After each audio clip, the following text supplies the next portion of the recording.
Welcome to Real World Peaceful Parenting, a podcast for parents that are tired of yelling, threatening, and punishing their kids.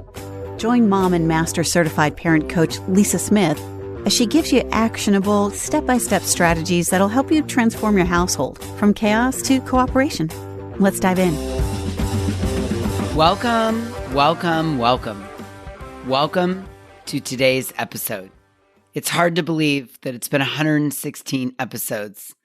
And I know I say this a lot, but I really love being with you each week.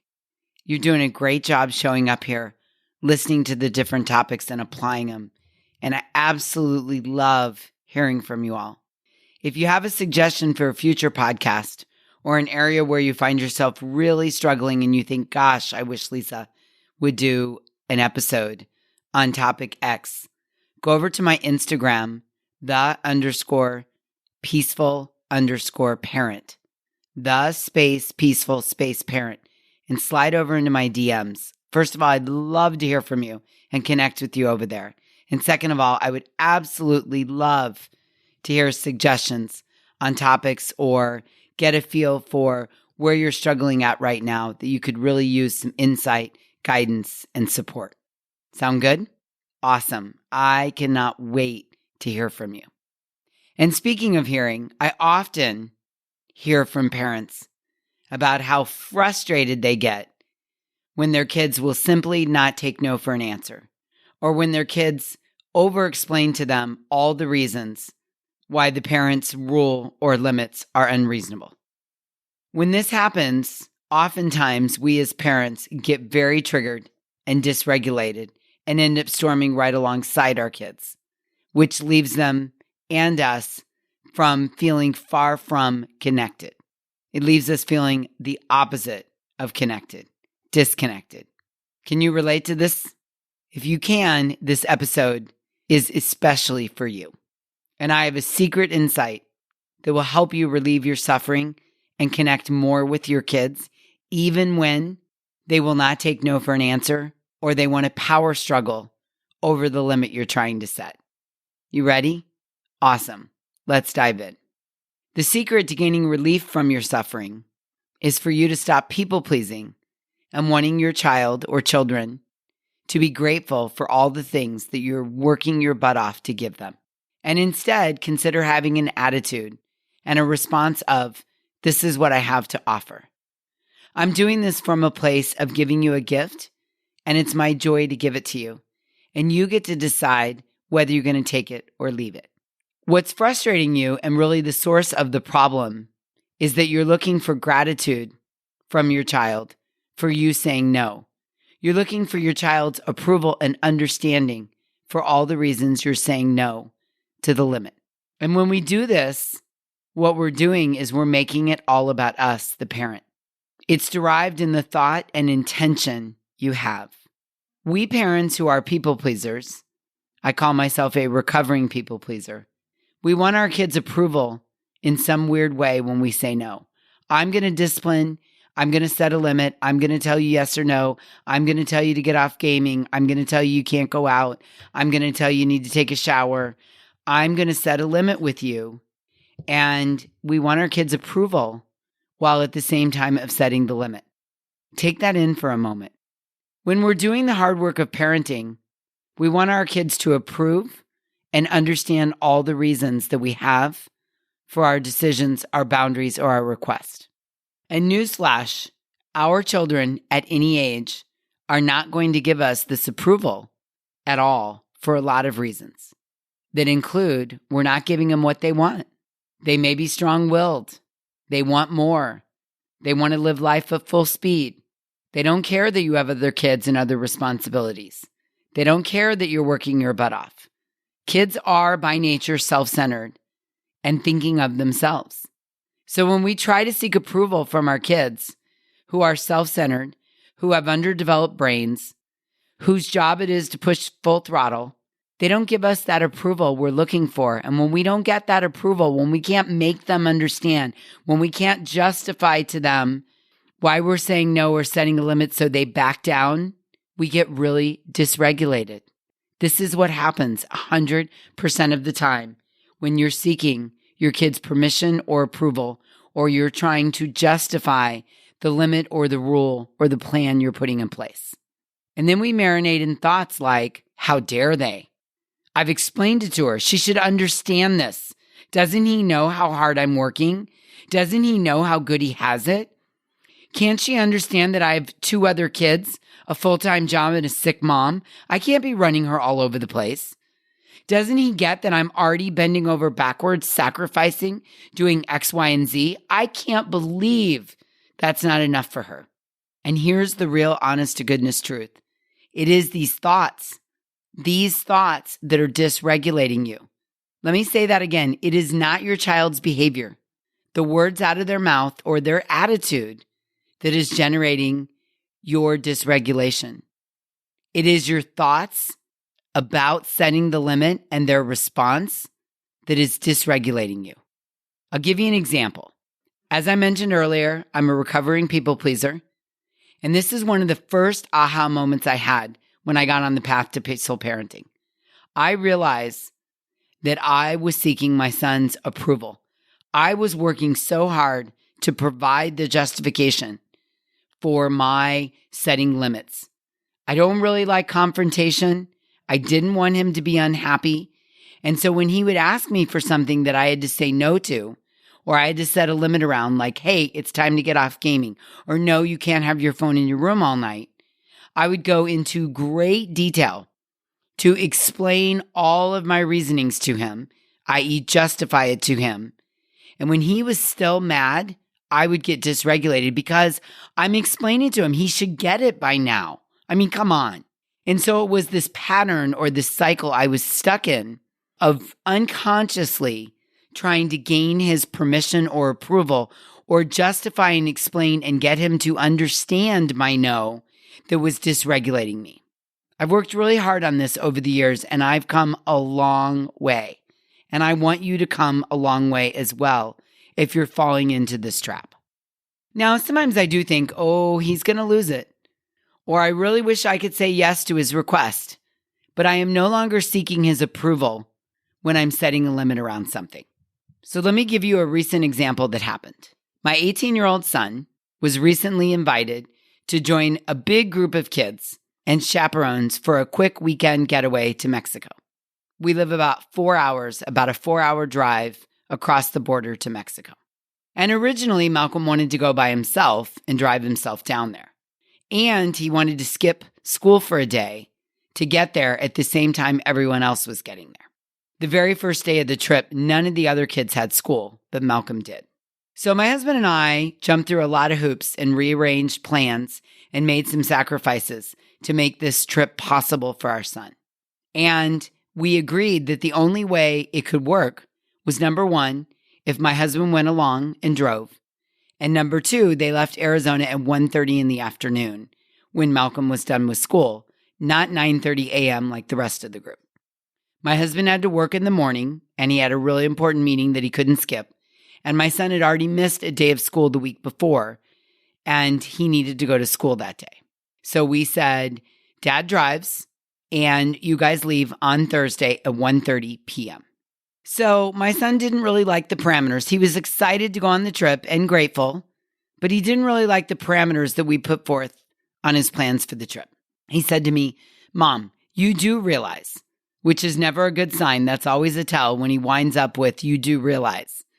So he said, Mom, you do realize that everyone, and I mean everyone, Mom, but me, is leaving at 9:30 in the morning. My response as a recovering people pleaser who used to seek his understanding of my decisions and parameters was, yes, I heard that all the kids were leaving early that day. And he persisted. Mom, I just don't understand why I have to go to school. And this is where most of us get tripped up. It would be easy for one to think he's asking for an explanation. And my old brain, my old self would have jumped into the pond of justifying my explanation. My old self would have been all too eager to help him understand all of my logic as I justify and rationalize leaving at 1:30. Instead, I took a pause.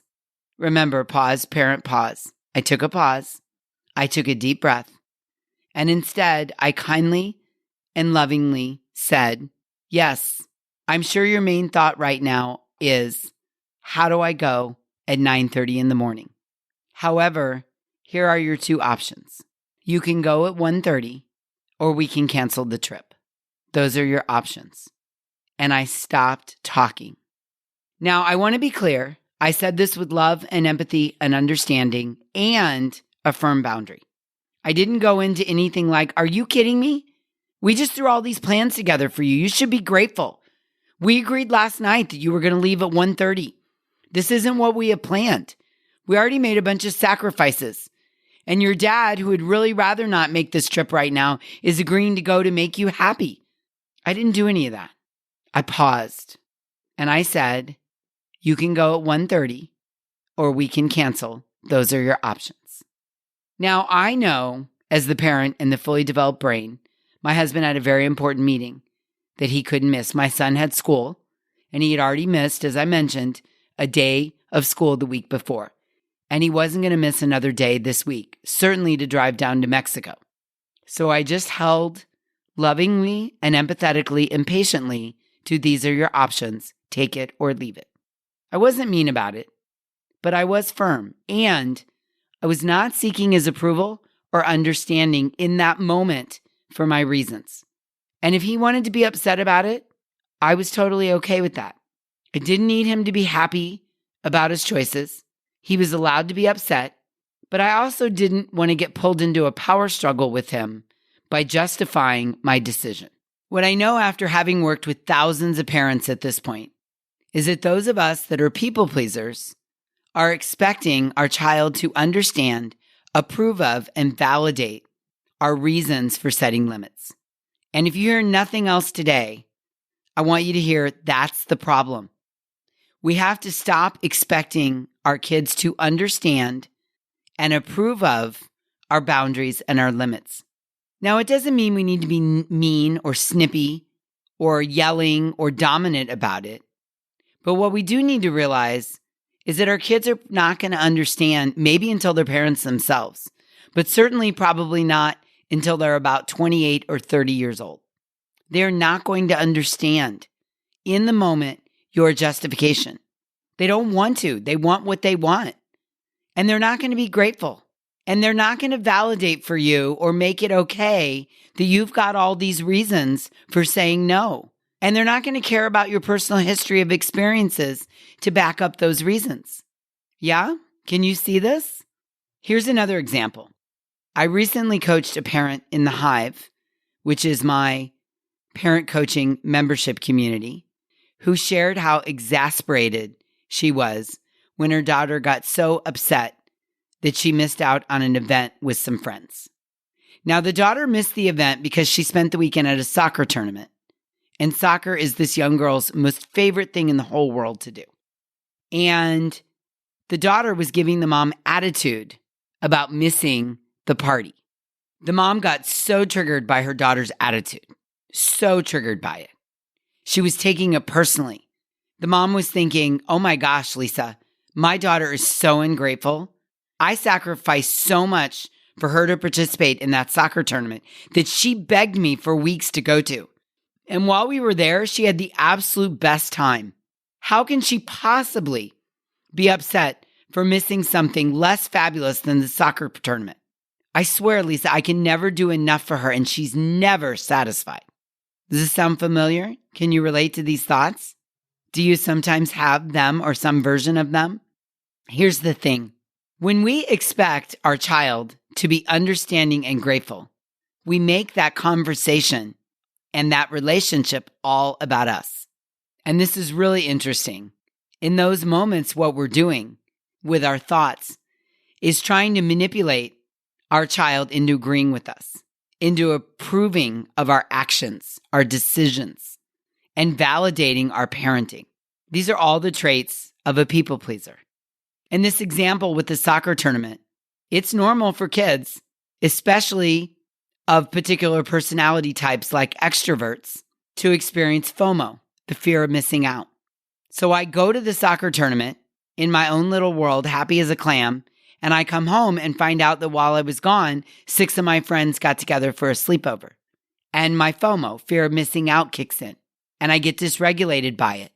And I go to my parent and I storm about how upset I am that I missed the sleepover for the soccer tournament.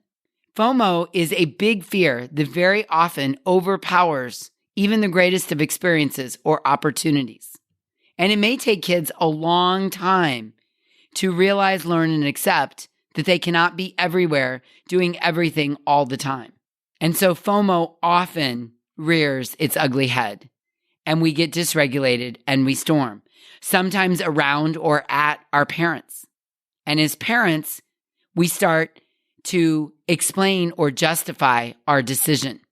Let's say you don't let your child go to a sleepover because maybe you don't know the parents really well, or you're going to be out of town that weekend, or you're uncomfortable with letting them go to the sleepover, and your child starts storming because their FOMO kicks in, and you start justifying or explaining to them all the reasons they can't go to Cindy Lou's house for the sleepover. And what you really want is you want your daughter to understand all the reasons you're giving her and go, okay, mommy, now that you've taken the time to explain it to me, I get it. And I guess you're right. So thank you for looking out for me. I will calm down and happily accept your answer. It's not going to happen. It's not. And in those moments, what will help you on the path to peaceful parenting is to think thoughts like, this is not a character flaw. My child is not ungrateful. I don't need to take this personally. This is typical for an underdeveloped brain. I can teach her how to overcome FOMO. I can help her recognize when it pops up and how to deal with it. I can show up for her during her storms and help her regulate by coming alongside her and co-regulating with her. With these thoughts, you will be able to show up for your child, to support them, and listen to relieve the suffering, instead of making the struggle all about you and how hard you're working to get her to understand. When we make things about us as the parent, we get offended, we get triggered, we get dysregulated, and then we start storming alongside our child, and we miss the opportunity to co-regulate, to teach our child how to regulate in the face of big emotions, and to teach them how to manage disappointment and bounce back with resiliency. Yeah? Can you see that? So good, right? In my earlier example about Malcolm and his road trip to Mexico, he even argued this very thing to me. He said, Mom, they're all going to get there at 1 o'clock, and I'm not going to get there until like 5, and my FOMO is going to totally kick in for those 4 hours in the car. And my response was, yeah, I get that. I totally understand that you're going to have FOMO. I said it calmly, with total empathy and understanding, and I languaged it in a way that it's a process problem, not a character problem. And then the focus of the conversation switched from boundaries and limits to managing his thoughts about his FOMO. And I was able to not take it personally or make it about me, and instead give my brain the task of showing up to support him rather than count all the ways he was being ungrateful. So maybe you're saying, okay, Lisa, I'm picking up what you're putting down, girl, but what do I do? How do I work on this? Well, let me tell you. Your quote tell is when you find yourself impulsively wanting to over-explain your reasons. You can feel it in your body. It's this desire to get them to understand or explain or justify or see it your way.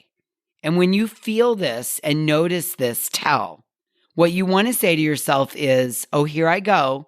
I'm seeking approval and understanding, and I'm wanting him, her, or them to validate that I'm a good parent for having the foresight and reasons for my boundaries, my decision, my limits.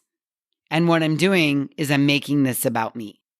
Now, I still think you can give simple, short answers, especially when they're asking you for them.